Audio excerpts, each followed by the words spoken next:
अध्यक्ष स्वामी रामानंद तीर्थ मराठवाडा विद्यापीठाचे संस्थापक कुलगुरू आदरणीय डॉक्टर वाघमारे सर, आजचे प्रमुख वक्ते महाराष्ट्रातील ज्येष्ठ साहित्यिक, सकाळचे माजी संपादक उत्तमराव कांबळे, आजचे सत्कारमूर्ती माननीय अध्यक्ष आदरणीय सांगवे साहेब, सचिव टाकळीकर साहेब, संस्थेचे सर्व सन्माननीय उपस्थित सदस्य, आमच्या संस्थेतील सर्व मुख्याध्यापक, प्राचार्य, शिक्षक स्नेही, प्राध्यापक स्नेही आणि शहरातील विविध क्षेत्रातील मान्यवर बंधू भगिनींनो, मला 7 मिनिट वेळ दिलेला आहे, पण मी एक 4 मिनिटांमध्ये फक्त 4 मुद्दे सांगून थांबणार आहे. एक असं की मला खूप आनंद झाला की सांगवे साहेब आणि टाकळीकर साहेब आणि 1 वर्ष, याचा आनंद झाला की तुम्ही 1 वर्ष एकत्र आहात आणि चांगलं काम केलं. मुंबई दिल्लीला काय चाललं ते असंच अनेक वर्ष आहात. सहकार्यानं, संवादानं संस्था मोठ्या होत असतात आणि महात्मा बसवेश्वर शिक्षण संस्था, मी केव्हा तरी वाचलं टाकळीकर साहेब, सांगवे साहेबांचं विधान की या संस्थेला आम्ही गतवैभव पुन्हा उपलब्ध करून देऊ. खरं तर हे या संस्थेचं वैभव आता तुम्ही वाढवलं पाहिजे. महात्मा बसवेश्वर शिक्षण संस्था ही महाराष्ट्रातील एक नामांकित शिक्षण संस्था आहे. महाराष्ट्राच्या जडणघडणीमध्ये ज्या संस्थांचा उल्लेख करावा लागेल त्यापैकी महात्मा बसवेश्वर शिक्षण संस्था एक आहे. या देशी केंद्र विद्यालय असेल, बसवेश्वर महाविद्यालय असेल, इंजिनिअरिंग कॉलेज असेल, यांनी फार मोठं योगदान या महाराष्ट्राला दिलेलं आहे आणि या अशा नामांकित संस्थेचं खरं तर तुमच्या नेतृत्वाखाली फार मोठा नावलौकिक महाराष्ट्रामध्ये व्हावा अशा स्वरूपाची अपेक्षा आहे. खरं तर आदिनाथ सांगवे साहेब, ही इज व्हेरी जेंटलमॅन. एका शब्दात सांगायचं, सभ्य सुसंस्कृत माणूस कसा असावा, तर सांगवे साहेबासारखा. इंग्रजीमध्ये एक म्हण आहे, honest man is the creation of the God.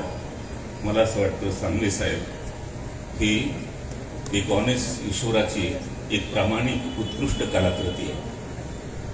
शांत, संयमी, दूरदृष्टी आणि सगळ्यात महत्वाचं की एक he is a symbol of morality. नैतिक मूल्यांचं, नीतीचे ते प्रतीक आहेत. एवढ्या शिस्तीनं काम आपण केलं पाहिजे त्याचं भान त्यांना खूप आहे आणि म्हणून सांगवे साहेबांचं एक खरं तर या संस्थेला त्यांच्या रूपानं एक नैतिक अधिष्ठान प्राप्त झालेलं आहे आणि त्याच्यामुळं मला असं वाटतं की त्यांची दूरदृष्टी आणि त्यांची नैतिक शक्ती या संस्थेला निश्चितपणे पुढे नेऊ शकेल. तुमच्या आणि माझ्या वतीनं मी त्यांना स्नेहपूर्वक हार्दिक शुभेच्छा देतो. दुसरी सत्कारमूर्ती खरं तर टाकळीकर साहेबांचं हे दोन्ही जेव्हा आपण ऐकलं तेव्हा त्यांचं व्यक्तिमत्व, त्यांचं काम या दोघांचंही आपल्यासमोर आलेलं आहे. महाराष्ट्रातल्या, मराठवाड्यातल्या पुरोगामी परिवर्तनवादी चळवळीचा एक भक्कम आधार म्हणजे माधवराव पाटील टाकळीकर आहे. खरं तर एक सुस्पष्ट वैचारिक भूमिका घेऊन सार्वजनिक जीवनामध्ये काम करण्याची त्यांची धारणा ही अतिशय महत्वाची आहे. कोणीतरी असं म्हटलं, प्रोड्युसर एकदा सांगत होते, असं एका सभेमध्ये महात्मा बसवेश्वरांना विचारण्यात आलं की या सभेमध्ये सगळ्यात मोठा माणूस कोण आहे. आणि महात्मा बसवेश्वर असं म्हणाले या सभेमध्ये सर्वात मोठा कोण आहे मला माहित नाही, पण सर्वात लहान कोण आहे हे मला माहित आहे, आणि सर्वात लहान मी आहे. मला असं वाटतं ही जी एक विनयशीलता लागते ती विनयशीलता माधवरावांच्या ठिकाणी आहे, सहकार्य वृत्ती आहे. माझा एक वैयक्तिक अनुभव सांगतो. महाराष्ट्र शासनाचा मला दलित मित्र पुरस्कार मिळाला आणि ॲडव्होकेट गोमारे आणि बाकीच्या सगळ्या मित्रांनी सत्कार केला. माझ्या पत्नीला त्यांनी स्वतःच्या घरून एक साडी आणली आणि माझ्या पत्नीनं सांगितलं की पाटील साहेबांची ही साडी मी अजून जपून ठेवलेली आहे. एवढं एक ओलावा ह्युमन रिलेशनमध्ये आस्थेपणा लागतो, ओलावा लागतो तो त्यांच्याकडे. हा एक मुद्दा. या दोघांच्या सक्षम नेतृत्वाखाली ही संस्था सर्वांगाने फुलावी अशा स्वरूपाची अपेक्षा निश्चितपणे आम्हा सर्वांना आहे.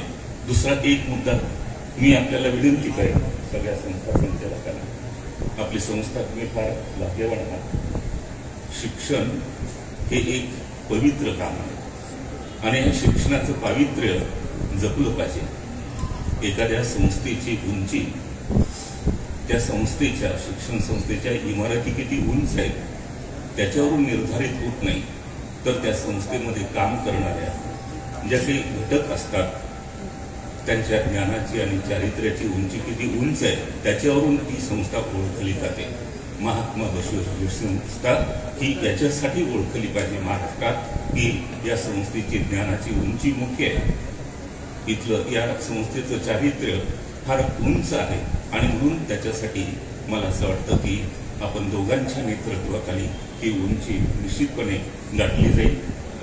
खरं तर सगळे अध्यक्ष सगळे संचालक मंडळ मिटकरी नाहीत. फार भाषण त्यांनी जोरात भाषण केलं आणि ते थोडं मला बरंही वाटलं, थोडा वेळ घेतला परंतु बरंही वाटलं, उत्साही. परंतु मी आपल्याला विनम्र एक 2-3 सूचना करणार आहे.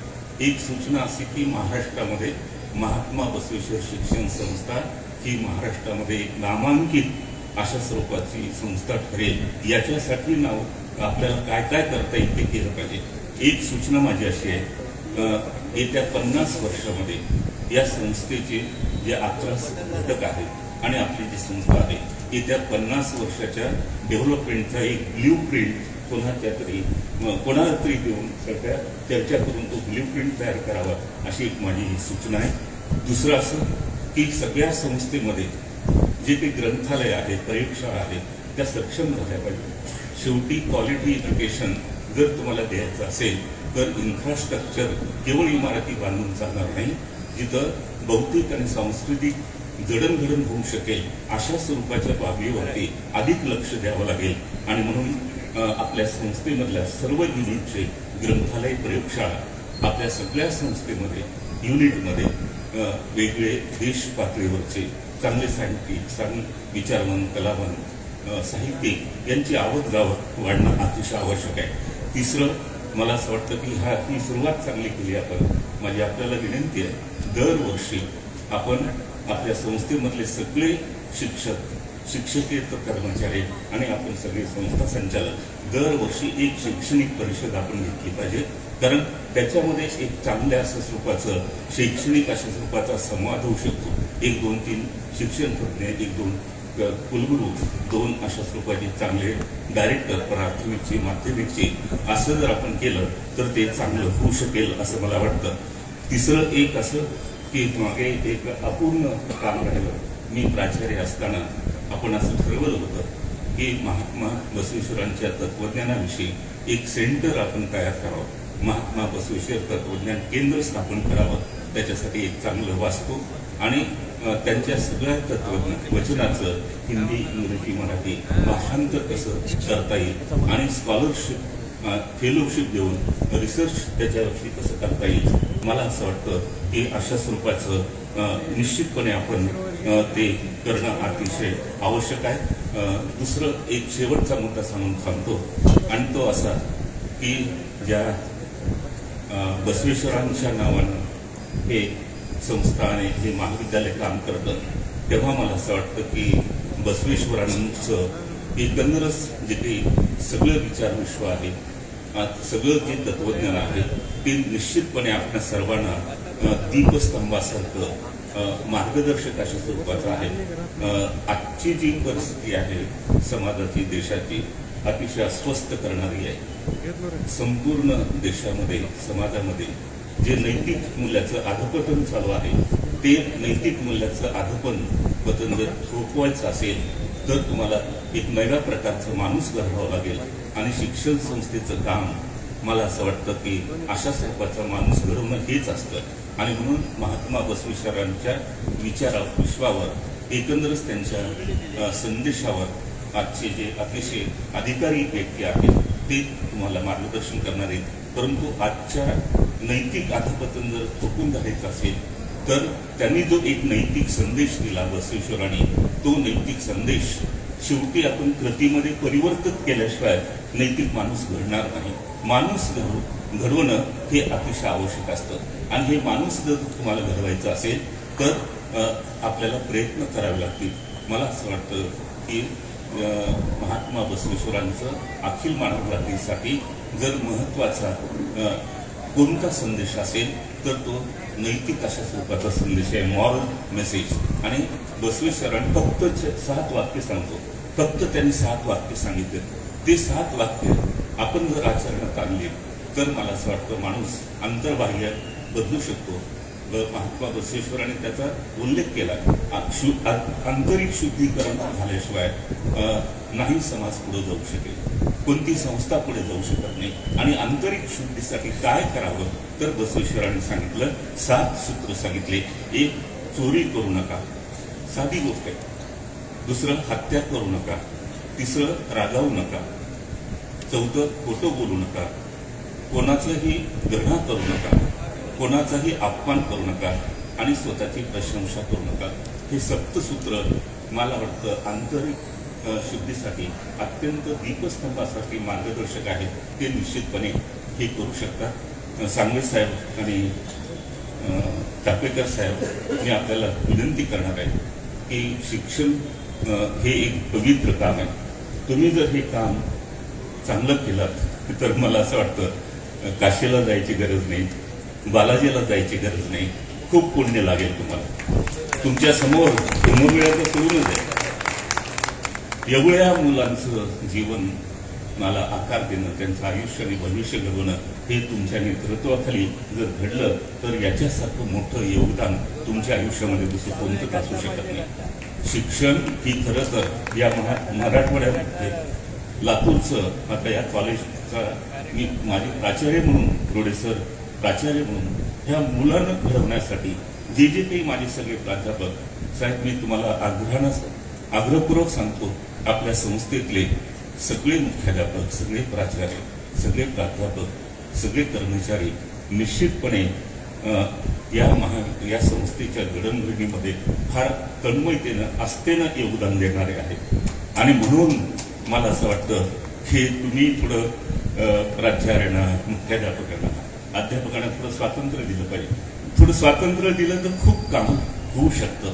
परंतु तुम्ही देताय नाही असं नाही. मी अनेक ठिकाणी भाषणात असं म्हटलं, खरं तर ही माझी आई आहे. माझं रोडे सरांचं सगळ्यांचं अस्तित्वला जे अर्थ प्राप्त झाला त्या बसवेश्वर कॉलेजमुळे झाला.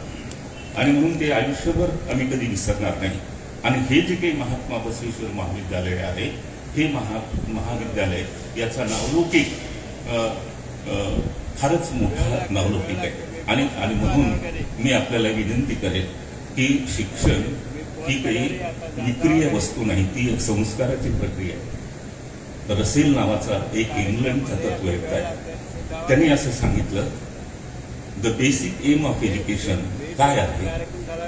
शिक्षणाचा मुख्य हेतू सभ्य माणूस, सुसंस्कृत माणूस आणि समाज घडवणं हे शिक्षणाचा हेतू आहे.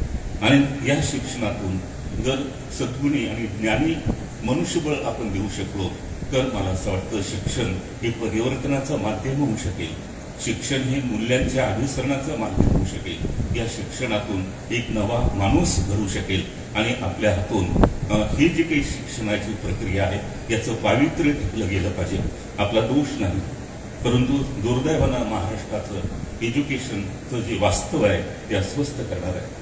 आज देशात महाराष्ट्रातल्या शिक्षणामध्ये अत्यंत प्रचंड प्रमाणामध्ये धर्मवाद, जातीयवाद वाढला।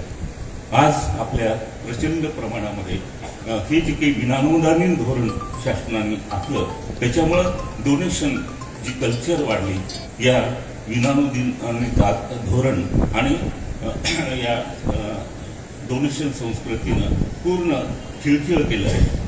सांगवे साहेबांनी, टाकेकर साहेबांनी सांगू इच्छितो, आपल्या महाविद्यालयाचा, विशेषतः माझ्या बसवेश्वर महाविद्यालयाचा महाराष्ट्रामध्ये नावलौकिक कशासाठी असेल तर मी खडगे सरांना नेहमी असं म्हणायचं, सर आपण 4 मुलं मेरिटमध्ये काढणं जितकं महत्वाचं आहे, तितकंच न शिकणारी 4 मुलं शिकवणं ह्या मेरिट इतकंच ते महत्वाचं आहे। आमच्या महाविद्यालयाचं एक महत्वाचं महाराष्ट्राला जर काही कोणतं योगदान असेल तर न शिकणारी मुलं आम्ही शिकवली, हे या संस्थेचं योगदान आहे। आणि म्हणून आपण एक चांगलं कार्यक्रम आयोजित केला आणि आम्हाला दोघांनाही तुम्ही बोलवलात।